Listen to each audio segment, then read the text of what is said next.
Hello everyone, তো চলো অনেক দিন পর আজকে তোমাদের সাথে আমার একটা কাজের ভিডিও পোস্ট করব ভেবেছি। তো যদি তোমরা আরও ভিডিও দেখতে চাও অবশ্যই কমেন্টে জানাতে হবে, কিন্তু তাহলেই আরও নতুন নতুন ভিডিও আসবে। তো আজকে আমার লোকেশন ছিল বরানগর।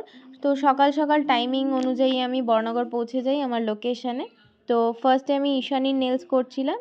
ঈশানীর আজকে ছিল ক্যাটাই উইথ গ্লিটার করা হয়েছিল, রিং ফিঙ্গারের ছোট্ট একটা কিউট বো লাগিয়ে দিয়েছিলাম। তো ওই আমাকে একটা রেফারেন্স পিক দিয়েছিল, তো দেন ওটা দেখেই আমি কমপ্লিট করেছি ঈশানীর কাজটা।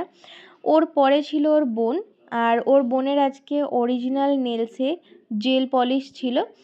তো অরিজিনাল নেলস বেশ বড় বড়, ওর নাম ছিল দিশানি। দিশানির নেলসগুলো সত্যি খুব বড় বড় ছিল, দেখতেও খুব সুন্দর ছিল।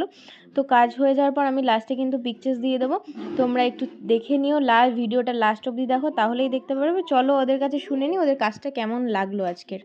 তো ঈশানী, আজকে নেলসটা কেমন লাগলো বলো? আমার এটা ফার্স্ট টাইম আমি নেলস করলাম, তো আমার ভীষণ ভালো লেগেছে, খুব কমফর্টেবল। মানে কোনো রকম অসুবিধা আমার হচ্ছে না, এত সুন্দর করে নেলসটা করে দিয়েছো, thank you so much. Welcome. আর ওর বোন দিশানি, তো তোমার আজকে কেমন লাগলো বলো? তোমার এটা অরিজিনাল নেলস, তো করে কেমন লাগলো আজকে? ভীষণ পছন্দ হয়েছে, খুব ভালো লেগেছে। Thank you. তো চলো, নতুন নতুন ভিডিও দেখতে হলে অবশ্যই কিন্তু কমেন্টে জানাতে হবে। তো আজকের মতো এখানেই শেষ করছি, নেক্সট ভিডিওতে দেখা হচ্ছে।